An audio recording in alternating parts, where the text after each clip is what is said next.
Good afternoon, good morning, good evening, everybody. Welcome to this webinar about creativity in the future, webinar series from Adobe Education. Today we'll be talking with Dr. Ron Beghetto, who's working on the area of creativity in Common Core classroom, as well as lots of areas of research related to creativity. We're going to talk mostly about what that looks like in the classroom. If you've never used the Adobe Connector before, so here's some things to keep in mind.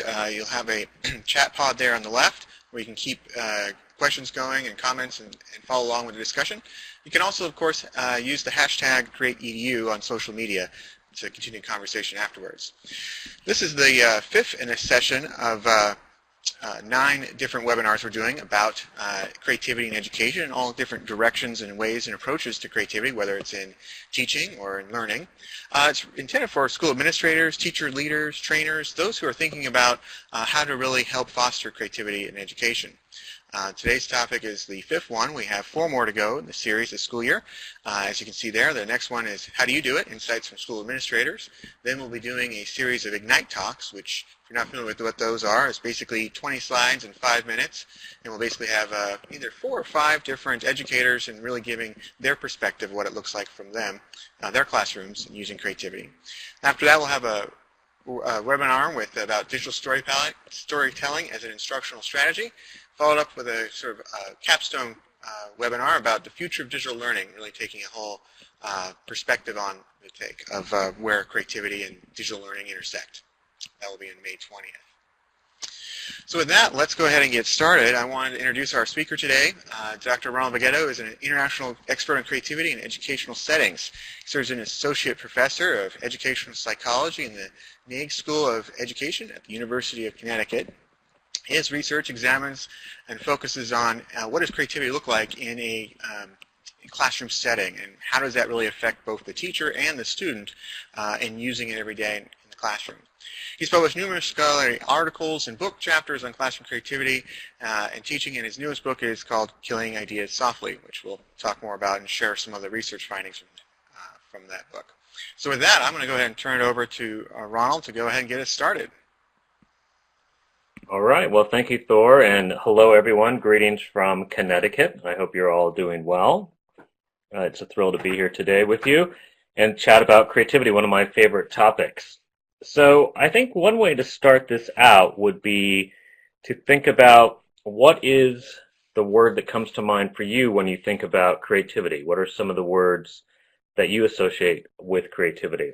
And, I mean, feel free to type them into the discussion box so people can see what you're thinking of, and then we will kind of move through this together. So I think periodically I'd like to ask questions and get some of your input as well, so it could be more of a conversation. And I'll certainly leave time at the end for questions and answers. So I see intelligence applied.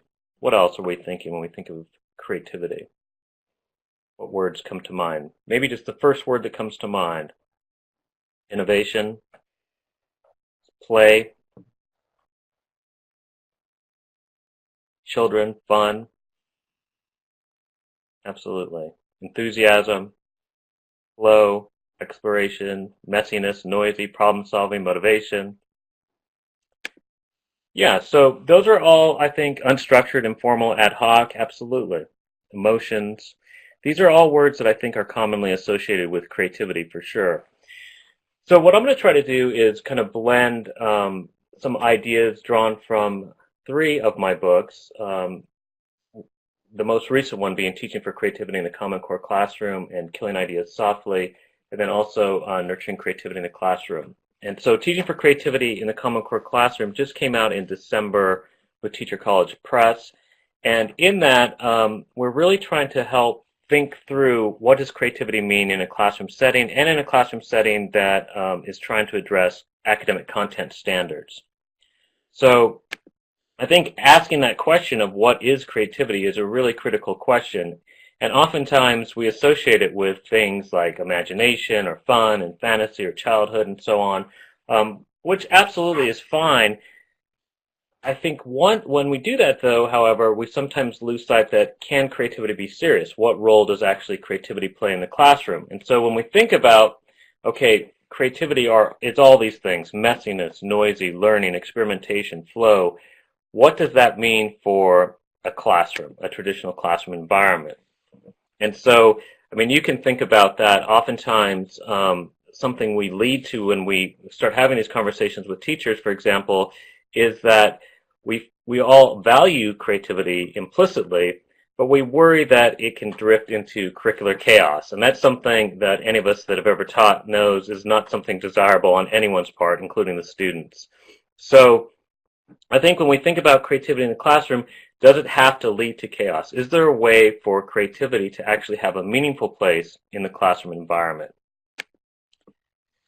So let me step aside for a second and ask you this. These are some of my favorite examples. You can probably find them on the internet. That's where I found them, and my colleague James Kaufman. We use these often when we give presentations.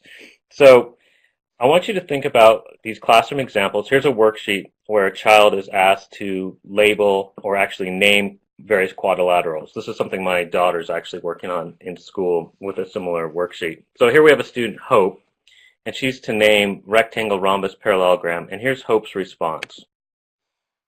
She names the square Bob. I like that, Tedison, Harry. So is that creativity? I mean, I think it's certainly humorous, and so that's something we want to think about. What really are the criteria for creativity? So let me show you another example, because these are kind of fun. Write an example of risk. And so the child writes this, and then the teacher provides this red check mark. Who knows what that means? Here's another example. Hard and soft water. Briefly explain what hard water is. I'm sure you could guess what this one is. A clever child writes ice. And here's a final one. Imagine you are a Chinese immigrant in 1870 and write a letter home describing your experiences. Your letter should include the following: your contributions and experiences in the West. And so the child writes this. Okay, so what is creativity in the classroom environment? It clearly involves originality. There's no doubt about it. But creativity researchers would say creativity is more than originality. And in fact, it requires originality and task appropriateness as defined within a particular context. So one way to think about creativity would be this simple formula that I'm going to put in my chat here. Creativity equals originality times task appropriateness, all defined within a particular context. Okay, so the originality and task appropriateness is defined by the particular context. Now, this little notation that I just put in there is really kind of powerful. It may seem initially kind of restrictive, but if you think about it, the important thing about this is the multiplicative function between originality and task appropriateness. So in other words, in order for something to be creative, it has to be both of these things. If it's only original but not appropriate for the task, it's just original. If it's appropriate for the task but doesn't have originality, it's just task appropriate. So creativity requires both. And the beautiful thing is this is defined within a particular social, cultural, historical context. So a child who writes a beautiful haiku poem in the middle of an algebra exam, that would certainly be an original response. But in the context of the algebra exam, that really wouldn't be considered, at least by creativity researchers, as creative. It might be a creative poem, and one of our jobs might be helping students find the right context to express that originality. So I think that's something that's really important for all of us to understand, and certainly for our students to understand, is this kind of expression of creativity, because it helps us understand how it can actually fit within the constraints of the classroom. If we think about the classroom environment's context, the appropriateness being the academic subject matter, then we can bring the originality in through teachers' expression of originality and students' expression of originality, and that's where we're going to kind of head. Okay, so creativity is certainly more than originality, and it also requires task appropriateness. It also thrives in constraints. You know, I think one of the biggest things that has set creativity back, particularly in places like schools, is the slogan, think outside the box. Because I think, in my experience doing research and working in educational settings, oftentimes there are certainly constraints placed on teachers and students, and so the task is not to think outside the box, but actually to think more creatively within the box, to think within those constraints. Now that doesn't mean that we sometimes have to build a new box, know when to do that, but I think in most cases, creativity actually requires constraints and, fortunately, thrives in constraints. We're often at our most creative when we are constrained, when things don't typically work the way we've had them work traditionally, and we have to find a new way to do things. That's why this little image, I think, illustrates that well. But I think in the context of the classroom, those constraints are the academic conventions and constraints that we're hoping our students to learn, but we want them to learn them creatively. So creativity requires more than originality. It thrives in constraints, and it also requires diversity. I think a lot of things that we hear in educational settings talk about the importance of diversity and being open to diversity. I think the thing about creativity is realizing that it's actually a requirement. Sameness really does not generate creativity. In fact, as we'll talk about later, it's by the most diverse elements that we bring together, and we bring together diverse student experiences. That's where we can really see creativity emerge. So the beautiful thing about creativity is it really welcomes and capitalizes on the strengths of having students and teachers representing different social, cultural, and historical backgrounds in the same environment. And so really leveraging that asset to teach and think more creatively. So in addition to requiring diversity, creativity is more than the arts. Oftentimes when we think of creativity, some of the most clear examples are those found in the visual or performing arts. But because creativity is actually a human endeavor that we all have, it can be expressed in any domain, including mathematics, cooking, sports. Any human endeavor can and often does express creativity. So how do we think about creativity then? If it's more than just originality, if it requires diversity, if it thrives in constraints, and if it can be in any domain, what are some ways that researchers have thought about this?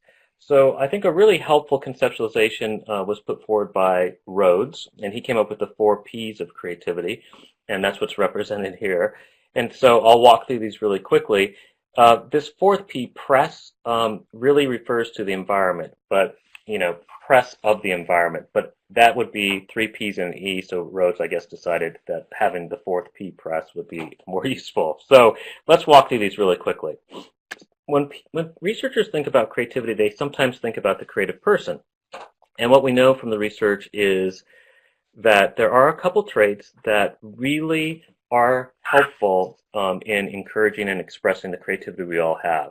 One is the willingness to take risks. And so this is sensible risk-taking. So what I call intellectual risk-taking in the environment of a classroom. So we have to be willing to risk making mistakes. We have to be willing to risk not knowing where a lesson might go, for example. And I would argue that as teachers, parents, and coaches, we have to take the risks if we expect our students or the people we're working with to take those creative risks. So creative risk-taking. Another trait that's really important is being open to experience. So having kind of that curiosity and being open to new and different experiences. And then the one that often gets left behind is the notion of prior knowledge.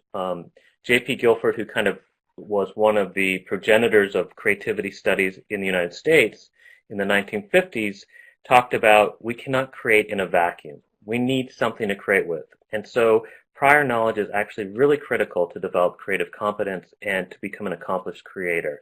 So really deeply understanding your domain. And again, going back to that, think outside the box metaphor, one way to think about it is in order to think creatively within the box or build a new box, you really have to deeply understand all the contours of the box. So that could be mathematics, science, and so on. So that's person, that's the first P. In addition to person, there's products. So when we think about creativity, the product of the creative process, for example, could be an idea. Creativity can be manifest in behavior or in kind of material artifacts. And researchers tend to study artifacts partly because they're easier to study and you can rate those. But I think there have been great strides made in assessing creative behavior and creative ideation in the last 60 years or so. Then there's this should be the creative process. That's this person, but that's actually the creative process. There are a variety of process models dating back to the early 1900s. There's 4-stage processes, there's 8-stage process models, but basically they all break down to 2 components. One is a divergent phase, in which we're trying to generate as many different ideas as possible. So that's kind of the divergent phase on the bottom. And then there's a convergent phase wherein you really try to fit those to the task at hand. So in the case of a classroom, we want to provide opportunities for our students to generate as many different ideas on a particular topic or problem, or it could even be a math problem, or coming up with prompts for writing as possible. And then eventually, kind of what Dean Simonton says, weed the ideational garden and find those ideas that really fit the task at hand. And so these processes go hand in hand, where divergence is really related to the originality, and convergence is really related to the task appropriateness of that little formulation that I shared earlier. So we have person, product, this should be process, and our final P is press. So researchers that looked at the creative environment have found that there tend to be things on average that really support creative expression in environments, particularly classroom environments. And I think this research really pertains more to classroom environments or novices. A lot of the studies were done with student populations, for example. And there are environmental features that actually thwart or suppress the willingness to express creativity. So this is really about environments that support somebody being willing to take those risks necessary for creative expression. So if we look at creative supportive environments, environments that people find interesting, that are optimally challenging, enjoyable, and engaging, and if we look at our list of what is creativity, we saw a lot of these same descriptors. And so environments that have those are more likely to create a space where people feel comfortable taking the risks necessary to share the creativity that they already have within them.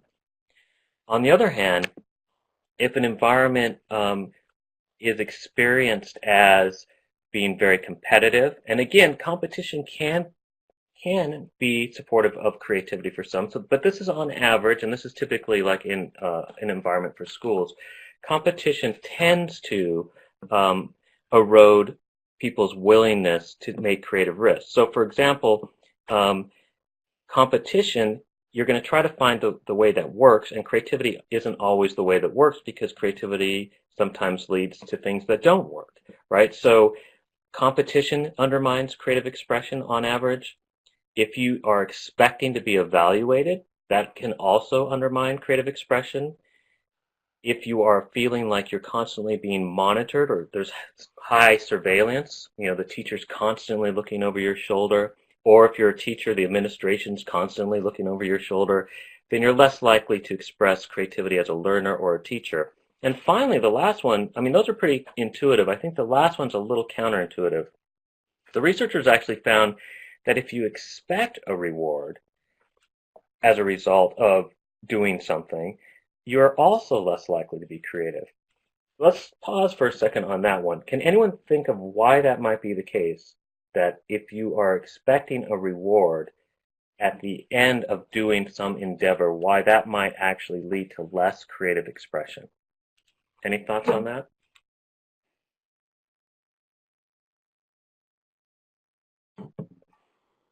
Let's see what Brett has to say about that. I see he's typing. So think about that, reward expectancy.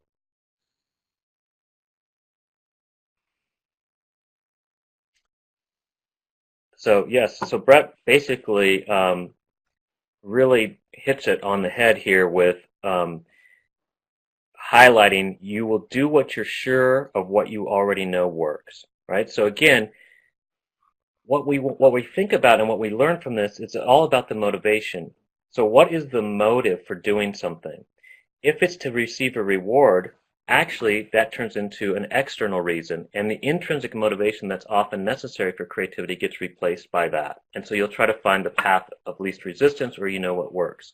Melissa says, reminds me of an old saying when I was teaching, what gets counted counts. Absolutely. That's exactly it. So I think what these researchers have done, and this way of thinking about these kind of 4 Ps helps us think about creativity in different ways and think about the kinds of environments that we can help design that will be more likely to encourage creativity and support the motivation necessary for creativity. Again, it's not about giving creativity to students, it's about allowing students to feel comfortable expressing the creativity they already have. And the same goes for teachers. Okay, so that's one way to think about creativity based on the research, and a lot of research has been done across these 4 Ps. There's another way to think about this. This is a lot of the work that my colleague James Kaufman and I have worked on, and that's recognizing that there's different levels of creativity. Traditionally in the research, it's either been classified, creativity has either been classified as big C, so that's kind of the legends, creative eminent people, legendary creators, the Mozarts, you know, highly eminent in whatever domain it is, or the small c, the everyday kinds of creators. I have an Aunt Sally who's great with macrame or whatever the case may be, or the teacher down the hall has the most beautiful creative bulletin boards. And while that's important that researchers did recognize the difference between the two, we recognize that those categories weren't sufficient enough to really capture the full expression of creativity. And particularly in the context of a schooling environment where creative potential is getting thrown in with kind of accomplished creators who have not yet become legends. So what do you do with somebody who's a professional creator? Are they the same as a 4th-grade kid who's just learning music? They would all be classified as small c. So we recognized this was a limiting model, and we developed what we call the 4 Cs of creativity. So I'm just going to walk you through this model really quickly. We have several publications on this. On my website, actually, I have these papers you can download and read them, and you can always contact me, and I'd be happy to send them as well. But what we talked about is we felt that if we expressed 2 additional Cs, what we call mini C and pro C, we'd have a much more robust model of creative development and a creative trajectory, and also a way to think about how creativity develops. So starting with mini C creativity, what we and others have recognized before us is people have creative experiences all the time. And so if the definition of creativity is really the combination of originality and task appropriateness or meaningfulness in a particular context, then it certainly meets the definition that anytime you personally or a student personally has a new insight that's meaningful to him or her in the context of learning, that would be a form of creative experience. Now, that's a subjective form of creative experience, but it's still legitimate. So the creative experiences we have that nobody else recognizes are still legitimate creativity, and we call those mini-C creativity. We also argue that that mini-C creativity serves as the genesis or the basis for all higher forms of creative expression. So even the legendary creators start out by having these kind of personal, subjective experiences of creativity, these kind of mini aha moments, if you will, where they recognize something new and meaningful, and then they have the capacity to express that and develop into maybe a big C contribution or innovation. So moving from mini C to little c is where we're moving from something that's personally meaningful to us to something that's recognizable in our everyday environment as new and appropriate for whatever's happening in our current environment. And the way to move there is through feedback. So just to give you an example, one of the things I love to do, probably because of my Italian heritage, is to eat and to cook. And so oftentimes what I'll do is I'll look at leftovers in the refrigerator and combine them together in ways that I think sound good and tasty, right? So they're new ways and they're tasty ways. So that's already mini-C creativity. Now the test is when I serve those to my family, and if my daughter spits them out or says there's too much salt, then it might still be mini-C, but for them, they don't see it, others don't see it as a creative combination of food in this everyday moment of dinner time, right? So they might give me feedback like, it's too salty or there's too much spice. And if I can make adjustments, then I can turn that into a creative contribution that they say, yeah, this is a new combination of food that also tastes good. And so that's little c creativity. And the next stage then is when you start developing kind of professional levels of creative accomplishment. And there's really no shortcut to this. It really takes time and practice. And so researchers who've studied expertise argue that it takes, on average, about 10,000 hours or 10 years of deliberate practice to become highly proficient in some creative domain. So if you want to become a creative dancer, you need to log the time and to develop the expertise necessary to be a professionally accomplished creative dancer, for example. And so to move from that kind of little c hobby of dancing or poetry writing to professional levels of creative accomplishment, again, logging the time. And then legendary creativity really takes time, and it's out of the hands of the creator. Typically, this big C creativity or legendary creativity requires time, a good amount of luck. It's often bestowed on people after they've already been dead and dead for many years. So people who seem to be highly accomplished pro C creators during their time, over the years may actually never become big C creators. And people who weren't necessarily recognized as, highly eminent while they were alive later on can be recognized as truly revolutionary in their fields. So this trajectory we feel is helpful for categorizing and helping us think about what level of creativity are we talking about and where should we focus our efforts as teachers, educators, and coaches. And what we would argue, I'll just give an example, is, again, that mini C is something everyone experiences. It's certainly what students experience every day they learn something new, but it's also something that highly accomplished creators experience, like, for example, the inventor of Velcro. So as the story goes, he was strolling in the Swiss Alps with his dog, and these cockleburs attached to his clothing and his dog's fur.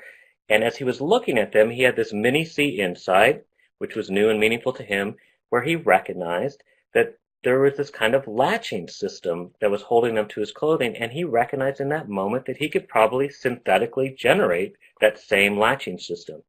He also had, however, the Pro C level of access and expertise necessary to manufacture that and turn it into Velcro, something you probably all have on you right now or certainly in your possession somewhere.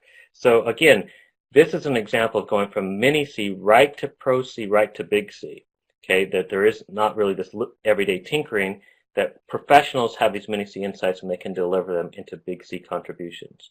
But in most cases, when we're talking about the classroom, what we're really thinking about here is how do we help students express their mini C ideas, the ideas that are new and meaningful to them, and turn them into little C classroom contributions that can help benefit the learning of their peers and even the learning of their teachers. And the best way to do this is to make sure that students have an opportunity to express those ideas and to provide feedback on those ideas to help strengthen them into little C contributions. So that's where a lot of my work really focuses, is thinking about ways in which mini C never gets a chance to be expressed in the first place, and the slight adjustments we can make in our own practices to help students and teachers express their ideas and make little C contributions to promote deeper learning and enjoyment in teaching and learning. So what's one way to do this? What does this feedback look like? I think one of the things we've inherited that's kind of problematic from our own schooling experience as being students ourselves is this pattern of teacher talk. And I've done a lot of writing on this, and others have done a lot of research and writing on this. And the typical pattern is when teachers ask a question, they already know the answer to it, which is strange. And students are basically attempting to guess what the teacher wants to hear. I call that playing the game of intellectual hide and seek. And what teachers typically do is they immediately evaluate whether the students can match what they expect. And that's kind of the game of school. And if you watch little kids playing school, that's how they're talking to each other or their stuffed animals. They ask them a question, they already know the answer to it, the friend or whatever says a response, and they immediately evaluate it.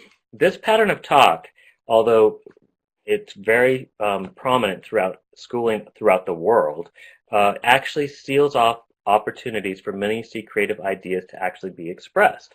Because mini C ideas, by definition, a creative idea is going to be original or unusual, and so it's going to be unexpected. So we need to take just a second to explore those ideas, then evaluate. And if we do that, we can open ourselves up to some really powerful creative opportunities. Now, I think anyone that's ever taught worries sometimes that if we explore all these unusual ideas, we're going to fall down this curricular rabbit hole, right? We'll fall off the curricular cliff edge. And some of us have done that before. And so what I'm saying is we just briefly explore it. If it doesn't seem like it can be profitably explored in this class session, maybe we'll put it on the idea parking lot on the chalkboard and explore it later. But in most cases, by just some brief exploration, you can actually recognize when a student has an idea that's creative but just needs help in articulating it. So just to give you an example, this is an example I frequently use in my talks and writing. Imagine this. This is a second grade classroom. Imagine a kid or the entire class was taught double column subtraction. So 26 minus 17 equals 9. And that's the expected answer. But the teacher asked the students to explain how they got at 9. And the expected way of doing that is to use borrowing. So borrow 10 from the 20, add that to the 16. 16 minus 7 is 9. That's the typical way it's taught, particularly in the U.S. Okay. Imagine a kid said, I got 9, and the way I got 9 is I added 3 back to 6, and that's how I got 9. Now, by all accounts, that's an original response, but it certainly doesn't seem task appropriate. And in most cases, in the traditional model of teacher talk, the teacher might say something like, why don't you think about that some more and let's move on to another kid. But what if we just followed that simple adjustment and took time to explore that kid's thought and say something like, I don't understand how this fits with this problem. Help me understand where you got the 3 and the 6. So I'm not sure I understand that. And there's this explanation I'm going to share with you actually comes from an actual classroom where there's actually footage of the kid explaining it. So if you ask this kid, Gary, how did you get that? This is what he said. Okay, so I have 26 minus 17. I take the 6 and the 7 and I set them aside for a second. That gives me 20 minus 10. Okay, 20 minus 10 is 10. I have that 7 I set aside. I subtract that from the 10. That gives me 3. I have that 6 over there. I add that 3 back to the 6 and I get 9. Guess what, folks? That's certainly original, but it's also mathematically accurate and therefore creative.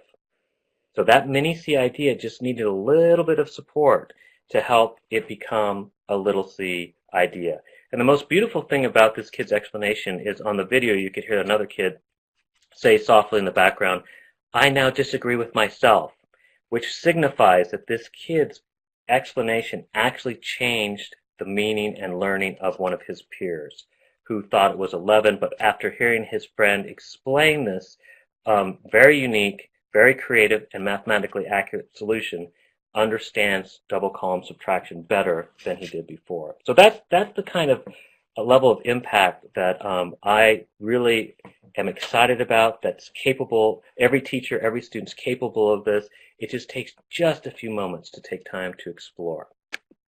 Okay, so enter the Common Core, right? So what do we think of when we think of the Common Core standards? I think some teachers, rightly so, feel like, oh my gosh, here we go. This is just another kind of imperial mandate coming in to eat up my curricular time and so on, okay? And I think it certainly can be that. The Common Core is one of those things where I really believe it could either be a blessing or a curse in the classroom. It's all in how we approach it. And so in the book, what we try to do is we recognize that we're not Pollyannas about this. The standards can be used in ways that undermine creativity, but they don't necessarily have to. And in fact, they can be used in a way to really specify what the task appropriate component of creativity is and give us opportunity to put originality on there. But we do recognize that it can be seen as, the straw that breaks the proverbial camel's back. So again, I put this little image together.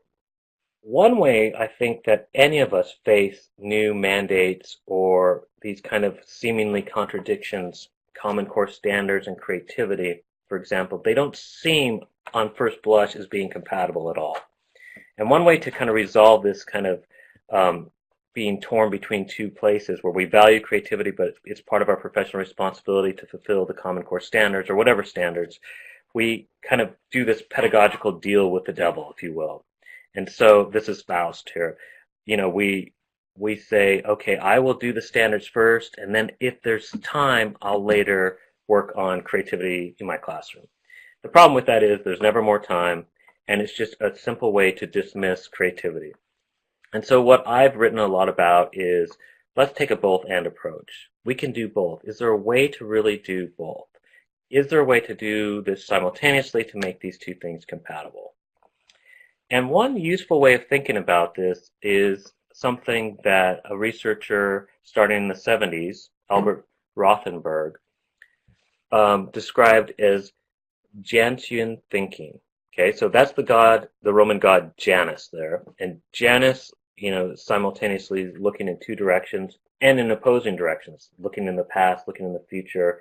And we can think about creativity in Common Core or creativity in general as this kind of Janusian thinking. And what we find in the creativity literature is a key piece of creativity is what's called combinatorial thinking or conceptual combination. And in fact, what Rothenberg found is if you take two seemingly extreme opposite stimuli, like friend and enemy, and you combine them together, friendly enemy, you actually have creative emergence. And creative emergence means that you have a third category of something that is completely novel and has characteristics that are different than either of the two initial stimuli. So friendly enemy, which has morphed into frenemy in modern times now, is just one example. But what we can often find is if we take things like standards, right, they serve as the task appropriateness, and we take students' interests or their own ideas and you smash them together, you can really lead to some powerful emergent learning and creative expression in teaching and the classroom. So I think this is a good kind of metaphor to hold in mind as we kind of move through a couple of these examples that I'll share with you.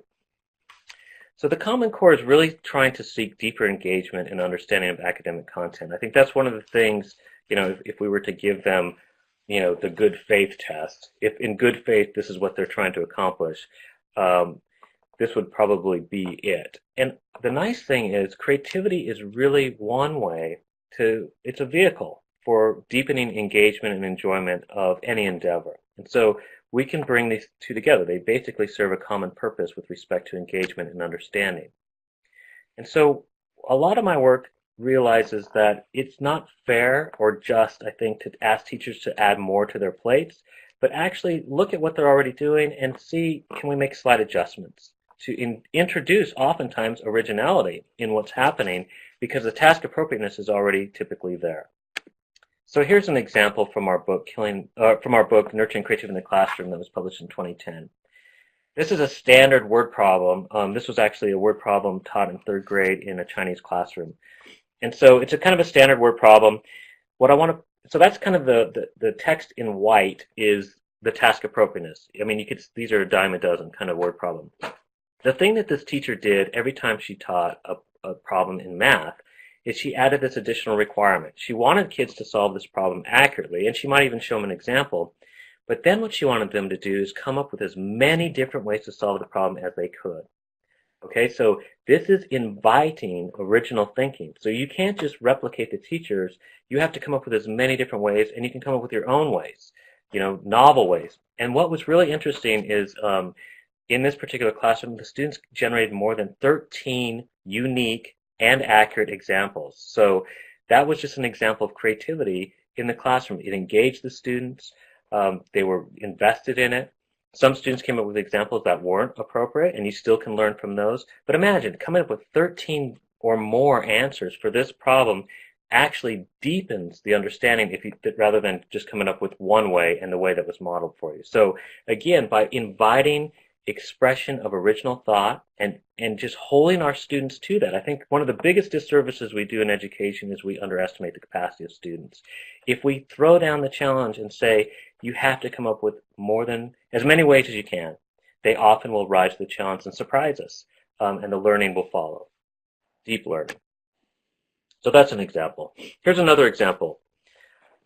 So again, going back to creative combinations, the idea here is, and one of my doctoral students who was at Oregon finishing up, Jay Breslow, he built an entire model called the Creativity Community Collaborative, where he has community members coming in and planning with teachers and coming up with lesson ideas and working with students and so on. And he came up with a similar example to this. But the idea is really this. So imagine you have to teach the concept of ratio. And I use math examples again because math is often a subject where people think creativity is often not allowed or there's no capacity for creative expression, but there certainly is. So in this case, you're teaching ratios. What if you just went around the room and you asked students what they're interested in? And so let's imagine one kid's interested in becoming a hairstylist. Another kid's interested in becoming a video game designer. And then you write all the interests on the board, okay? And so then what you do is you have the kids smash those ideas together. Can we take hairstylist and combine it with ratio? And what comes out of that? And actually, if you search the internet, there is an example of a teacher who came up with a mullet ratio who actually grew out a mullet. So a mullet, and I used to have one of these in the 80s. I apologize for the visual image. But a mullet is short on front, business on front, and long in the back, party in the back, right? And so what you could do is calculate a ratio that would be considered a mullet. And then you can look at different examples, right? And so this is a fun way. You could create different hairstyles, different mullets, play with the ratio, and you're learning ratio, but you're also combining it with students' interest. So maybe 3 students in the class work on the hair salon plus ratio, and they do the mullet math. Maybe another 4 do something that has to do with video games and ratio. Maybe another 6 do something with cooking and ratio, right? So you're teaching ratio, you're leveraging students' interests. Ratio is the task appropriateness. The interests are the originality. You combine them together, you have the creative emergence, and you have a much more engaging and deep learning experience. So here's another example. This is an example in language arts, English language arts, something that's also part of the Common Core. And so let's say you have to teach the features of a story, setting, conflict, main character's point of view. Why not just create a very simple matrix like this on the chalkboard? Ask students to come up with as many wild settings as possible, haunted house, Mars. So the students are generating this content. Ask them to come up with various conflicts, various main characters, and various points of view. Okay? And then you can have students roll the dice. You can have them randomly pick a crosshair, and you can have a student writing a story that's set in Florida where there are brothers fighting. The main characters are space aliens, and it's written in the third person, right? And so, again, students are helping to generate the content, that's the originality, and you're meeting the task of teaching them these components of narrative. Okay, here's another example. This is just a mnemonic that's used in creative thinking, generating ideas, but you can imagine you can use this in any subject area. So scamper, so basically where you would substitute a person, place, time, or situation. So if you're reading a historical event, you might read the actual account first, and then you might create a lesson where you have a place or time substituted, and the students have to write, what would have happened if this was set 20 years later, right? And in order to write a story like that, you actually have to have a deep understanding of the actual historical event so that you can kind of go into this imaginative space and write a creative one. You could also do that with a story, a narrative. They could read a narrative together, and then you change, a character or what have you. But this scamper gives you some different ways of thinking about how you can inject and introduce originality into whatever task you're trying to do. So reverse some feature, eliminate some feature, put another feature to use. This can be used in so many different ways to generate a variety of ideas and activities. And finally, let's talk about assessment. It's kind of going back to Melissa. Yes, Melissa brought that up about, what gets counted counts. What gets assessed is what matters. I mean, all kids know that really what comes down to it, if we value something as a teacher, it's going to be on whatever assessment we use. And if it's not on the assessment, we might pay lip service to it. We might even have posters in our room shouting its praise. But unless we're being held account to it, then it really isn't being valued. And so how do you assess creativity and academic subject matter learning simultaneously? Again, this both-and approach. And so in my book, Killing Ideas Softly, and also in the Common Core book, we have some examples of this. I developed a rubric just to give an example of how you could do this. So this is a different kind of looking rubric, but it's basically a rubric. Let's imagine it's mathematical problem solving. And so you have different levels: emerging, developing, accomplished, and expert. And you can have examples of what those different levels are, and you certainly have criteria and indicators of that. But the interesting thing that you can do is you can have a column for academic competence and creative competence. And so, for example, you might have a kid who is somewhere in between developing and accomplished. They use appropriate methods, they make few mistakes, they offer explanations of their thinking, and so on. And they're just starting to move out of emerging into developing creative competence, which means they're starting to use previously modeled methods that are new to them but not new to others. So kind of in a mini-C way. They're just kind of moving away from that scaffold or support of previously used models, and developing would be they start coming up with their own methods, right, to solve the problem and moving along. So here you could see that kids could be very task appropriate and might need to be nudged to be more original. You might have a kid who has a very original idea but isn't being task appropriate. So something, a very simple little heuristic that James Kaufman and I use a lot is this kind of, if you're working with a student who is very novel, we want to help steer those to make them a little bit more relevant to the class content or context. If we have a kid who's just repeating what's been modeled, we want to gently nudge, and you see how gentle that nudge is, to help them make it more novel and personally meaningful, inviting them into the content. And so I provided some examples of what that would look like. So at this point, I've delivered a ton of content, a couple of special shots of content, and I'd like to open it up to questions or comments, and maybe we can engage in a little bit of conversation from here on.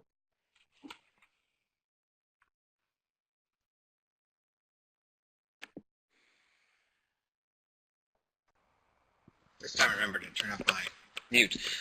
Ronald, thanks for the presentation. I think one of the things I was wondering if you could talk more about would be how does a teacher, in terms of Common Core and in the classroom, how is it different about talking about creativity for, say, elementary school teachers versus middle school or high school? Is there a practice that's different, instructional strategy they should take that's different, or is it really these sorts of principles you've been talking about apply universally?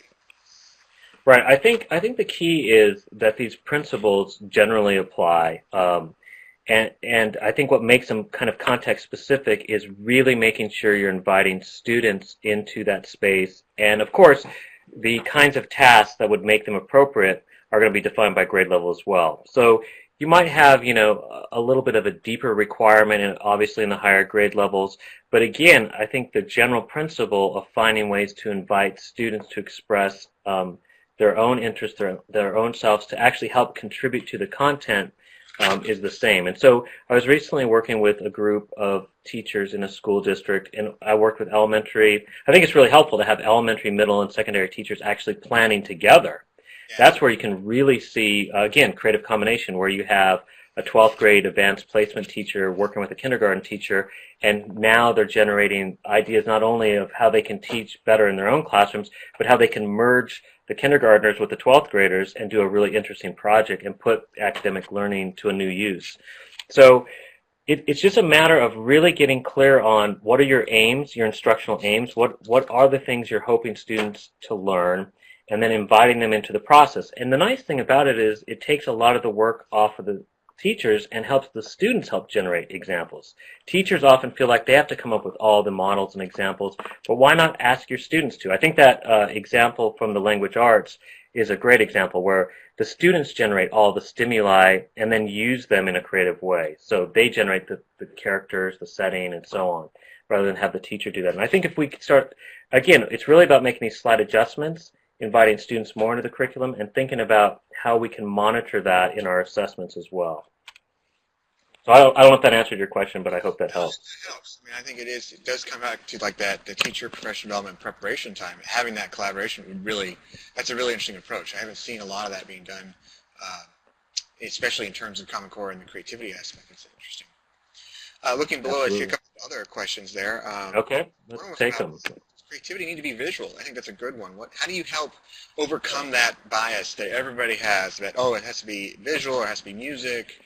How do you do right, that? Yeah, absolutely. I think, mini-C is what we often turn to explain that really mini-C creativity and all creativity, even creativity that is rendered out into a material product or a visual, something that people can see, there is an experience to creativity, and it's legitimate. There's ideas, right? The ideational experience. An idea is a creative product. You can't necessarily see an idea, but I think it's legitimate to actually have recognition that creativity comes in, it can be an emotional experience, it can be an aesthetic experience, but I think what we found as researchers, it often helps to study it and for other people to recognize it if it does take the form of some sort of tangible, observable contribution.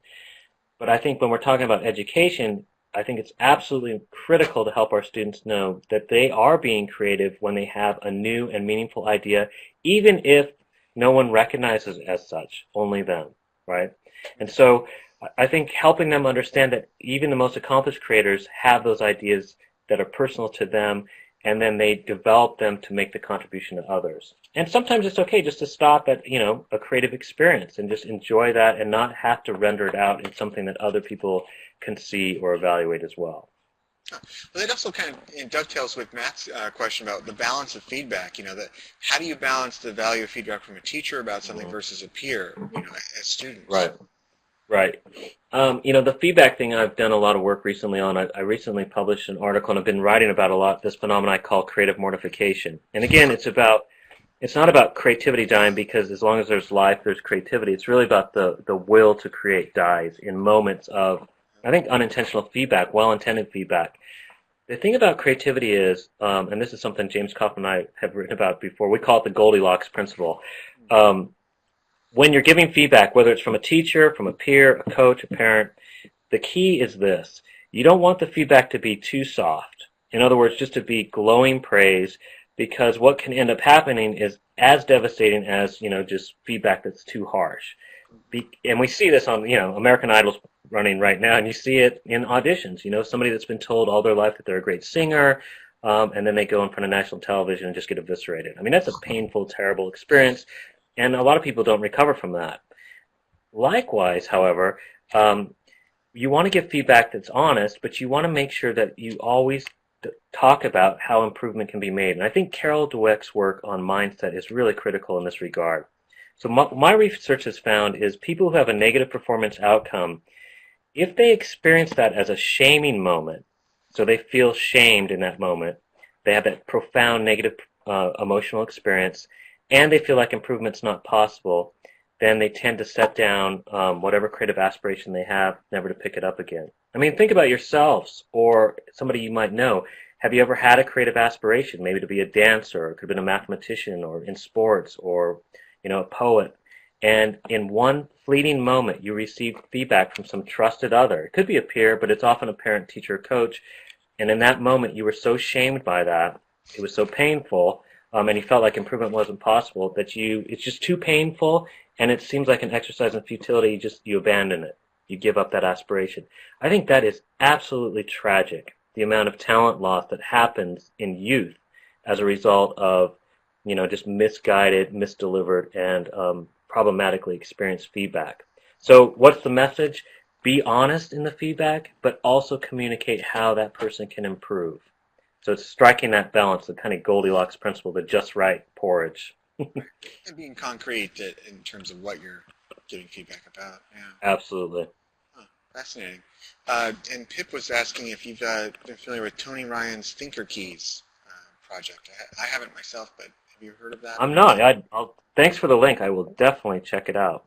Yeah, great. Thank you, Pip. Any other questions for Ronald?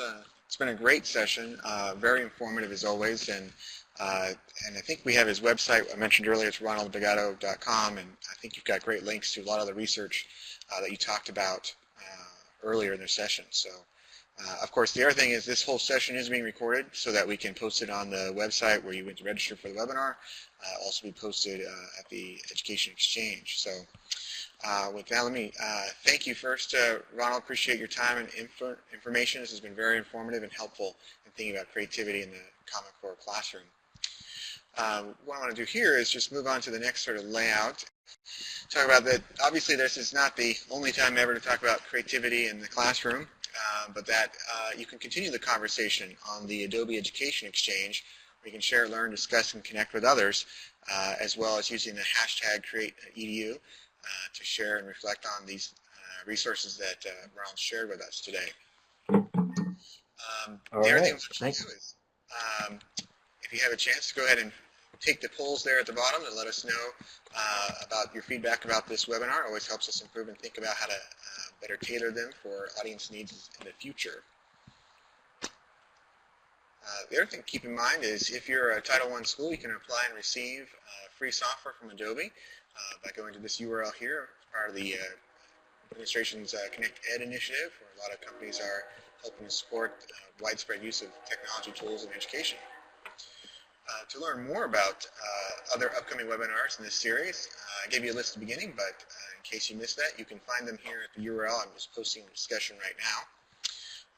You're welcome to share your support for creativity in education. Tweet your takeaways from the session with the hashtag CreateEDU. And again, also here, I'll post that URL for where you can find a copy of this recording in the next couple days here. I think, yes. Thanks, Ronald. I think with that, we're going to go ahead and wrap it up.